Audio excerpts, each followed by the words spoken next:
The river was louder than the storm. Rain slammed against the surface like fists.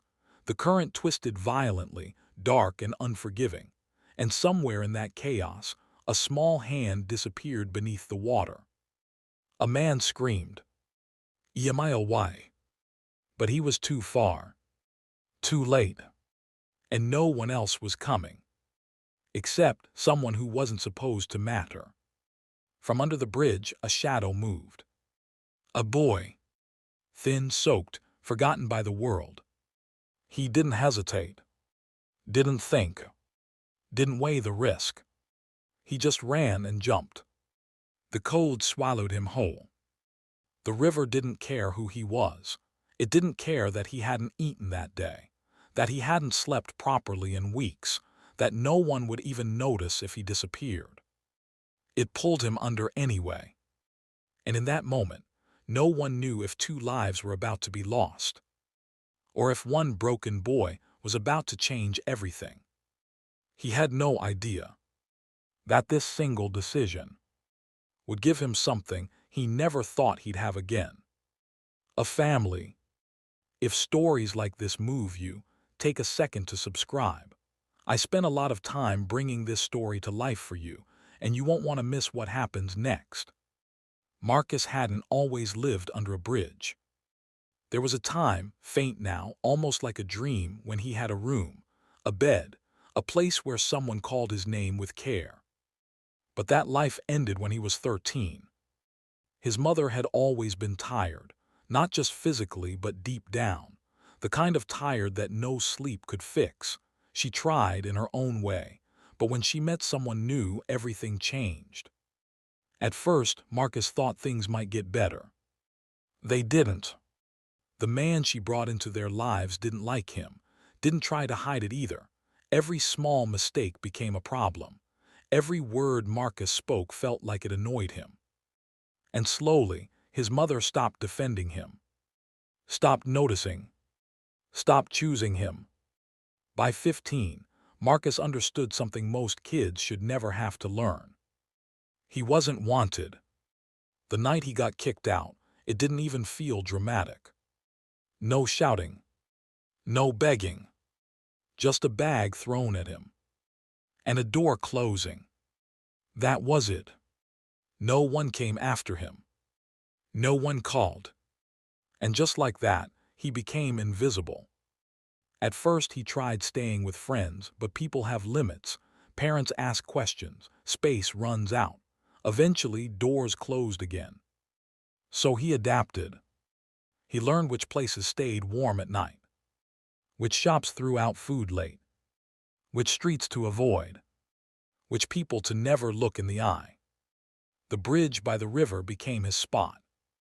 Not because it was comfortable, but because it was predictable. And when you have nothing, predictability feels like safety. Every day was the same. Wake up cold. Walk the city. Collect cans. Avoid trouble. Stay unnoticed. He spoke very little. Trusted even less. But something about Marcus never hardened completely. Even after everything, he still helped when he could. If someone dropped something, he picked it up. If he found extra food, he shared it with other homeless kids. Small things, quiet things, the kind no one ever sees. Because no one was looking. The world had already decided what he was. A lost cause. And after a while, Marcus started to believe it too. Still, there were moments, tiny ones, where he would sit by the river at night, watching the lights reflect on the water, and wonder what it felt like to belong somewhere again, to matter, to be chosen.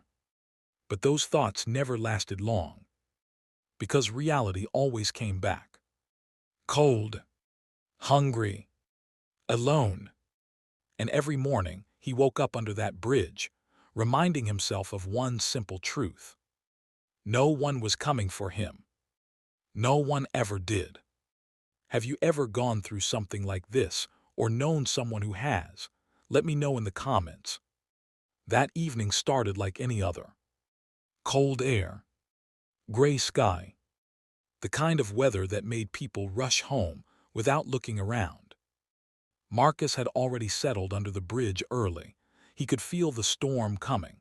The wind carried that sharp, restless energy. Then the rain started.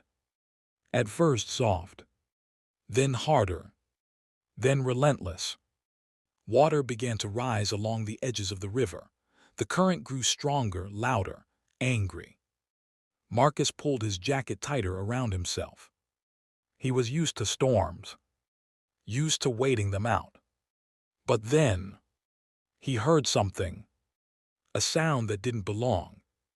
A scream, high-pitched, panicked, a child.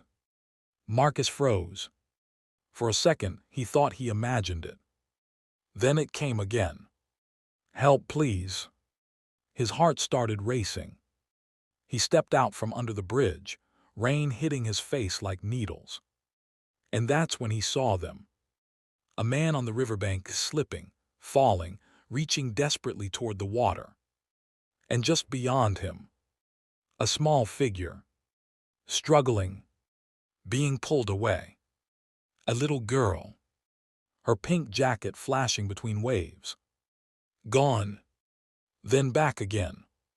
The current was dragging her fast. Too fast. The man lunged forward, but slipped again, crashing to his knees. EMILY. There was no time, no plan, no guarantee. Marcus didn't think. He just ran. What would you have done in that moment? The moment Marcus hit the water, everything changed. The cold was violent. It stole his breath instantly. His chest tightened like it had been crushed. For a split second, his body refused to move. But then instinct took over. He kicked. Hard. The current shoved against him like a wall, stronger than anything he had ever felt. It pulled at his legs, dragged at his clothes. The river didn't want to let him through. But Marcus pushed forward anyway. He wiped water from his eyes, scanning desperately. Where is she? Where? There. A flash of pink. Further out now. Too far. No, he muttered, forcing his arms to move faster. Every stroke burned. His muscles screamed. But he didn't stop. The girl disappeared again beneath the surface. Marcus's heart dropped. Come on, come on. He dove. The world went silent underwater, dark, blurry. And then, movement. He reached out blindly and felt something. Fabric. He grabbed it. Tight. Pulled. The girl's body was limp, light, too light. He kicked upward, dragging her with him. They broke the surface together. She coughed weakly, barely conscious. It's okay, I got you, Marcus said, though he wasn't sure she could hear him. The current fought harder now, pulling them sideways, spinning them. Marcus tried to swim straight, but it wasn't working. Too strong, too heavy, too far. For a terrifying moment, he realized something. They might not make it back. His arms were slowing. His legs were cramping. The bank felt impossibly distant. The man was running along the edge, shouting, reaching. This way, please. Marcus adjusted. Changed direction. Let the current help instead of fighting it. Angling toward a shallower section. Every movement hurt. Every breath felt stolen. But he kept going. Because letting go wasn't an option. Finally, his feet hit something. Mud. Slippery. Unstable. But ground. He stumbled forward, dragging the girl. The man rushed in, grabbing her from Marcus's arms. Emily, Emily. Marcus collapsed to his knees. Coughing. Shaking. The rain still poured, but now everything felt distant, muted, like the world had slowed down. The girl coughed, water spilling from her mouth. She was alive. Alive. Marcus let out a breath he didn't realize he was holding. And for the first time in a long time, he felt something. Not survival. Not fear. Something else. Something warm. The man held his daughter tightly, trembling. Tears mixed with rain on his face. "Stay with me, please stay with me." Emily coughed again, then cried. A weak, fragile sound. But it was enough. She was alive. The man looked up. At Marcus. Really looked at him. And something shifted in his expression. Shock. Gratitude. Disbelief. You saved her." Marcus shrugged slightly, shivering violently. "She's okay," he said quietly. "That's all that matters." He stood slowly. Turned. Ready to leave. Like it was nothing. Like he was nothing. "Wait." The man rushed after him, pulling off his jacket and wrapping it around Marcus's shoulders. "You're freezing, you need help." "I'm fine," Marcus said automatically. He was. "Please," the man insisted. "At least let me take you to the hospital." Marcus hesitated. People didn't insist. People didn't care this much. I don't have. I don't care," the man cut him off. "You saved my daughter." Something in his voice made it impossible to refuse. And for reasons Marcus didn't fully understand. He nodded. The hospital was warm. Too warm. Marcus sat awkwardly on the edge of the bed, wrapped in blankets. A nurse checked him over. Mild hypothermia. Bruises. Nothing worse. Emily was in another room. Stable. Recovering. The man David paced the hallway. Every few minutes, he glanced back at Marcus. Like he was trying to understand something. But Marcus avoided eye contact. He wasn't used to being seen. When they were finally discharged, Marcus expected it to end there. A thank you. Maybe some money. Then back to the bridge. That's how life worked. But instead, David said something unexpected. "Come with us." Marcus frowned. "What?" "Just for the night," David said. "You shouldn't be out there like this." Marcus hesitated. This wasn't normal. Nothing about this felt normal. But he was tired. Cold. And something in David's voice felt real. So he agreed. "Do you think life will reward him or forget him?" David's apartment wasn't fancy. But to Marcus, it felt unreal. Clean floors. Warm lighting. The smell of food. Normal life. Emily was already asleep, tucked into bed. Marcus stood awkwardly near the door. Like he didn't belong. "Sit," David said gently. Marcus obeyed. A plate of hot food was placed in front of him. He stared at it for a second. Then ate. Slowly at first.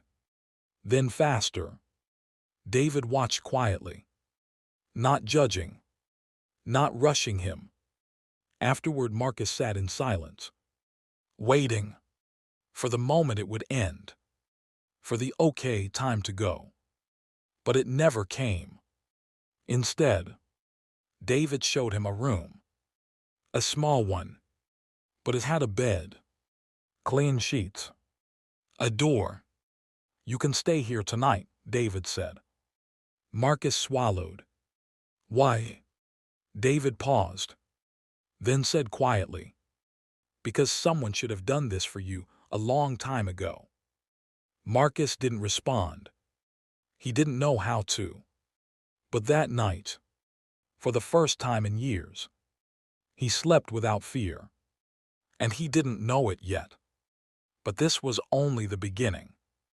Morning came quietly. Marcus woke up disoriented. For a moment, he forgot where he was. Then it hit him. The bed. The room. The silence. He sat up slowly, half expecting someone to tell him to leave. But instead, there was breakfast waiting. Days turned into weeks. And David didn't send him away. Instead, he made an offer. "Work with me." Marcus blinked. "What?" "I run a repair shop," David said. "You don't have to be perfect, just show up." Marcus agreed. At first it was small tasks. Cleaning, organizing tools, watching, learning. But Marcus worked harder than anyone. Because he wasn't just working for money. He was working for something he never had. A chance. David noticed. So he gave him more responsibility. Then more trust. Then something bigger. "School," David said one evening. Marcus froze. "I'm too old." "No," David replied. "You're right on time. Night classes. Slow progress. But progress." Emily started talking to him more. Laughing. Calling him Big Brother. And something inside Marcus began to heal. Piece by piece. Month by month. He wasn't just surviving anymore. He was becoming. And one day, David said something that changed everything. "You don't have to leave." Marcus looked at him, confused. "You can stay," David continued, "for real. Not charity. Not temporary. Family." This moment right here was it deserved. 6 months changed everything. Marcus now had clean clothes, a routine, a purpose, a future. He passed exams he once thought were impossible. Learned skills that gave him confidence. Started smiling more. Talking more. Living more. The boy under the bridge was disappearing. And in his place, a young man was rising. David wasn't just helping him. He was guiding him, teaching him, believing in him. And Emily, she never stopped reminding him he mattered. Every big brother healed something. Every laugh rebuilt something. Marcus still visited the river sometimes, but not as a place of survival. As a reminder of where he came from and how far he had come. One evening, they stood by the river together. The same river. Now calm, quiet, peaceful. Marcus stared at the water, then spoke. "I thought the world gave up on me." His voice cracked slightly. "Until you didn't." David smiled. Softly. "You saved my daughter's life," he said. "Helping you was the least I could do." Marcus shook his head. "No," he said quietly, "you did more than that." A pause. "Then, you gave me a life." Emily grabbed his hand. And in that moment, Marcus realized something. He wasn't alone anymore. He hadn't been for a while. And under that old bridge, there was now empty space. A silent reminder that everything can change if someone chooses kindness. If this story touched you, drop a red in the comments. Some people believe the world is cold, that no one cares, that once you fall, that's it. But stories like this remind us of something powerful. One moment, one decision, one act of courage can rewrite everything. Marcus didn't jump into that river expecting anything in return. He just chose to help. And in doing so, he didn't just save a life. He found his own. So the next time you see someone struggling, remember this story. Because kindness isn't small. It echoes. It grows. It changes lives. Like this video, subscribe, and share it with someone who needs this reminder.